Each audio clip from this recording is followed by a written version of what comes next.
benda supaya dia bisa tenang. Nah, ini lebih banyak inputan sensorinya. Ini kalau ini lebih ke arah apa ya? Itu ya lembek-lembeknya itu ya, soft gitu ya. Nah, ini yang slime yang mungkin juga ada banyak orang yang nggak suka. Ini lebih lembek daripada Play-Doh ya. Oke. Mungkin untuk sensori sentuhan, ada yang mau ditanyakan nggak mengenai ini? Karena kita kayaknya hari ini cuma bisa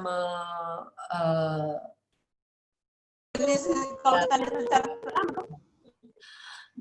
untuk minggu berikutnya kita lanjutkan di vision dan apa ya itu yang kurang ya tadi ya. Vision, ada vestibular, proprioceptif ya. Jadi saya mau lihat chatnya, apakah ada chat? Bagi orang tua yang mau menanyakan anaknya ini. Oh, mana ya?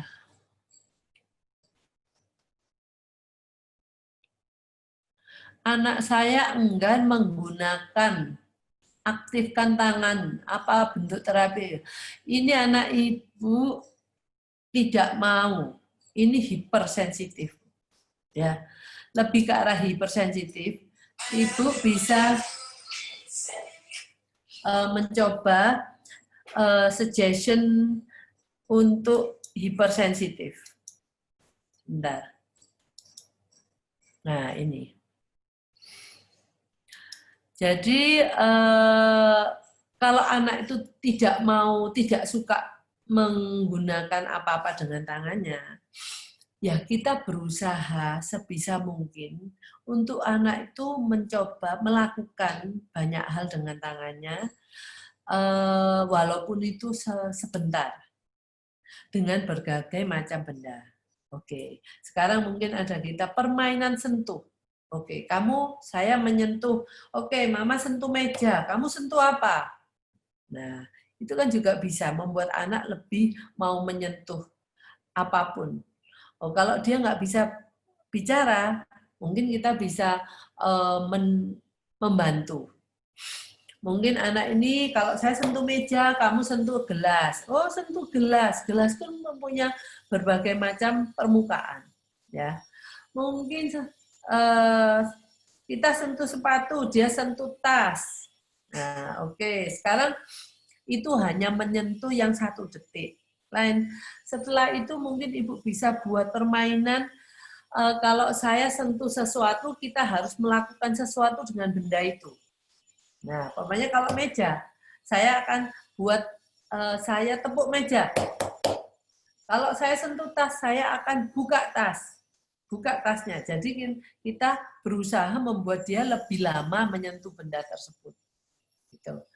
Jadi kalau dia memilih, itu pastinya benda yang dipilih untuk disentuh oleh dia itu benda yang menurut dia tidak resikonya rendah. Nah, kalau sesudah ibu bisa masuk ke sana, nah sekarang permainannya coba diganti lebih dengan cara yang mengatakan itu yang kita membuat anak kita menyentuh apa yang kita katakan. Jadi dia memberikan instruksi ke kita untuk menyentuh apa. Kita juga memberikan instruksi ke dia untuk menyentuh apa. Nah, kan kita tahu kita bisa berikan benda-benda yang dia tidak pernah mau sentuh. Namanya dia nggak pernah mau nyentuh kursi sofa. Ya, karena kursi sofanya itu permukaannya berbulu-bulu mungkin ya. Oke, sekarang dia ngomong sama ibunya, ibu sentuh kulkas. Nah, dia ngomong sentuh kulkas ya, kita pegang kulkas. Nah, kalau anaknya belum bisa bicara, pakai gambar. Gambarnya itu dia memberikan instruksi ke kita melalui gambar. Kalau kita juga bisa memberikan instruksi ke dia melalui gambar juga kalau anak ini belum mengerti. Nah, cuman harus ada orang di belakang dia yang menjalankan itu. Jadi ini sepertinya kayak seperti bermain gitu loh. Oke. Akhirnya kita akan membuat dia menyentuh dengan sengaja. Yang pertama itu kita melihat apa saja yang sentuhan yang disukai dia. Yang kedua, kita membuat dia untuk menyentuh barang yang dia tidak pernah mau sentuh, gitu ya. Untuk mengembangkan, memperlebar range sentuhan yang dia nyaman. Nah, itu perlu perkenalan. Nah, kalau kita ngikutin dia terus, akhirnya nggak bertambah. Gitu. Mungkin tolong dibukakan dengan siapa ya tadi dia? Chatnya itu dengan Bu Putri ya. Jadi Putri, tolong bukakan Putri ya. Putri kira-kira sudah jelas ya apa yang tadi saya jelaskan tadi itu dalam bentuk permainan. Halo?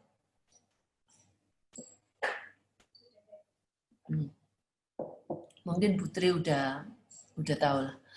Untuk dari IHAM,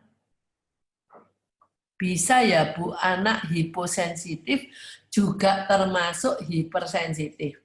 Bisa. Kalau sensorinya berbeda, maksudnya Ibu itu gimana? Tolong bukain Bu IHAM.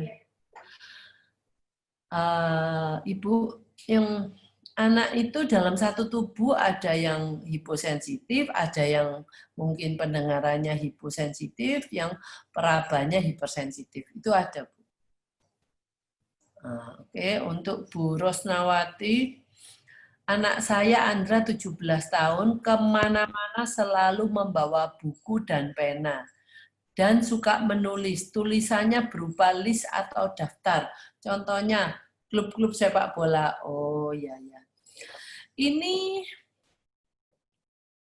nggak apa-apa, Bu.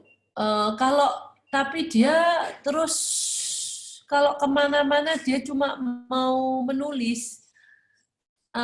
Apakah yang dia tulis itu yang berkaitan dengan lingkungan yang ditemui dia? Karena kalau enggak, dia nanti akan terjebak, dia nulis terus tanpa dia tahu aware lingkungannya dia itu apa. Jadi Ibu mungkin kalau dia mungkin menulis sendiri, Ibu mulai sekarang dia nggak apa-apa nulis, tapi kita nulis apa yang kita lihat ya sekarang ya. Gitu. Bu Rosnawati. Oke, kita ke arah penciuman ya. Sekarang karena tadi udah saya secara singkat kita bicarakan mengenai indera perasa. Sekarang kita ke indera penciuman. Yang tadi saya bilang penciuman dan perasa ini punya hubungan yang kuat. Jadi biasanya anak kalau hiper di perasa, biasanya juga hiper di indera penciumannya. Indera penciuman ini sangat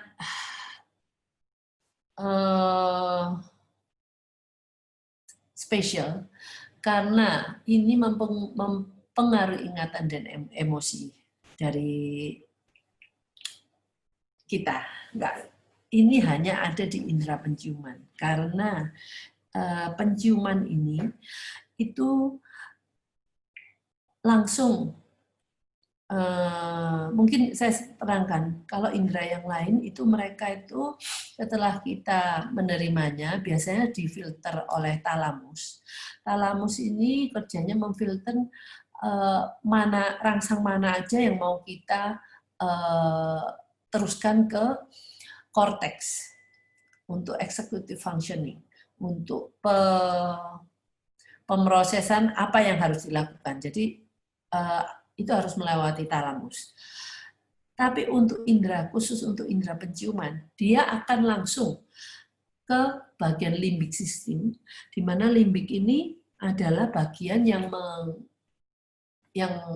mengatur emosi. Jadi penciuman ini erat hubungannya dengan emosi. Jadi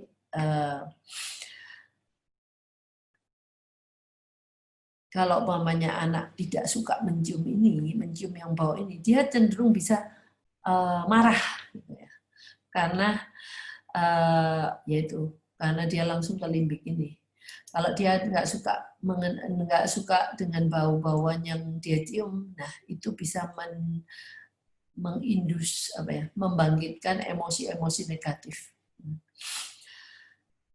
Jadi di sini penciuman juga ada anak yang hiper, ada anak yang hipo, seperti tadi indera perasa. Nah, untuk anak yang hiposensitif di penciumannya, anak ini ada dua kan yang saya tadi bilang. Kalau anak hipo, dia karena tidak bisa menerima indera penciumannya itu, orang lain mencium bau itu, dia nggak mencium, gitu ya, nggak merasa ada bau itu.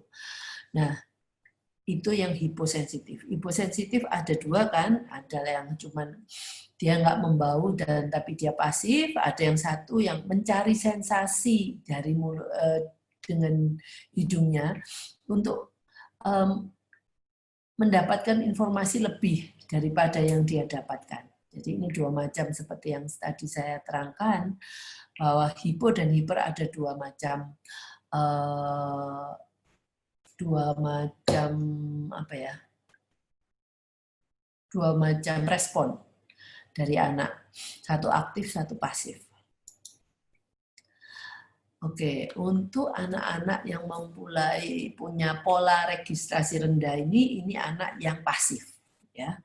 Mereka biasanya nggak menyadari bau yang nggak enak, seperti bau sampah, bau selokan, dia asap knalpot. Kalau kita biasanya ada bau yang nggak enak, kita kan nggak enak nih, kita tutup hidung kita. Nah, dia tidak, orang-orang udah membau ini nggak enak, dia nggak menyadari bau itu. Terus karena hal itu, dia sulit melabel dari baunya. Jadi mungkin bisa dibuat tes ini ya. Matanya suruh tertutup, walaupun mata kita tertutup, kalau kita dikasih buah-buahan yang ada baunya seperti buah nangka, mata kita tertutup, kita cuma disodori buah nangka di depan hidung kita, kita tahu itu buah nangka, atau buah durian yang baunya sangat kuat sekali. Itu kita pasti akan mengenali bau. Nah, tapi dengan anak-anak ini mungkin dia tidak tahu bau apa itu. Terus mungkin kalau mamanya dia tidak dibantu oleh visualnya, kalau ada asap gitu ya, bau asap, kita kan bisa udah lari lah dari sana. Dia nggak waspada kalau ada asap, itu pasti ada api, karena dia tidak menerima inputan dari asap ini, karena dia ya biasa-biasa aja. Nah, kalau matanya dia bisa menangkap itu ada asap, itu kan ada input dari visualnya, nah, dan dia tahu kalau yang seperti itu dari api, maka dia tidak akan mengenali bahaya itu kalau cuma dari sisi penciumannya. Oke, yang tadi pertama itu bau tidak enak. Bau enak pun dia juga nggak tahu. Seperti biasanya kalau kita lewat di sini di depan rumah makan yang menjual atau dia memasak makanannya di depan, kita membauinya, baunya enak ya. Dia nggak pernah membaui makanan enak dari baunya. Ya. Jadi responnya mungkin mereka tidak terlalu menyukai makanan yang disukai banyak orang. Nah, jadi mungkin pilihan makanannya itu rada aneh. Oh, ini makanan enak loh, baunya aja udah enak. Kenapa kamu nggak suka makan? Nggak suka makanan ini? Gitu ya. Jadi penciuman itu banyak. Kalau restoran, kenapa mereka itu suka memasak makanan di depan? Itu untuk menarik indera orang-orang untuk masuk ke dalam restorannya dia, karena inputan dari penciuman itu. Nah, kalau biasanya kita juga, baunya enak ya, yuk kita coba yuk makan ini yuk. Nah, jadi pertama dari penciuman dulu yang enak, setelah itu kita mau mencobanya. Pengen mencobanya, karena dari baunya dari baunya aja udah enak gitu ya. Nah, anak-anak yang punya problem hiposensitif nggak akan bisa mengadres bahwa ini bau enak atau bau nggak enak. Ya. Oke, kalau seorang anak memulai pola pencari sensasi, kalau yang tadi ini adalah pasif, ya dia hanya tidak menerima informasi dari penciumannya, tapi dia pasif. Yang ini adalah pola pencari sensasi hiposensitif, tetapi dia berusaha mencari bau-bauan yang dia tidak bisa, dia kurang menerima rangsang itu. Jadi dia mengeksplor berbagai benda yang bukan makanan dengan menciumnya. Jadi mungkin kalau ibu lihat ada anak ibu yang suka membaui semua makanan, dibaui dengan hidungnya. Nah, semua orang kalau dia ketemu orang mungkin dia juga suka membaui orang tersebut, karena kita memang setiap orang itu punya bau badan yang spesifik ya. Demikian juga mainan. Mainan kalau umpamanya kita seperti Play-Doh itu kan juga ada bau-bauannya, dan dia juga senangnya dibauin gitu. Jadi kalau ibu melihat anak ibu cenderung bermain seperti itu, jadi ibu tahu anak ibu hiposensitif di penciumannya.